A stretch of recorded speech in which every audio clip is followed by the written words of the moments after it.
Kamusta mga kabasketbolista? Heto ang game recap result last October 13, 2024. Dinaig ng Ateneo Blue Eagles ang NU Bulldogs 70-68. Best player of the game si Christian Porter sa likod ng kanyang 14 points, 10 rebounds at 2 blocks. Panalo naman ang UP Fighting Marons kontra sa UST Growling Tigers 83-73.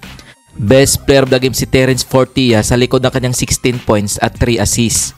Kung bago ka pa lamang sa channel na to, mag-like na at subscribe. Heto ang team standings as of October 14, 2024.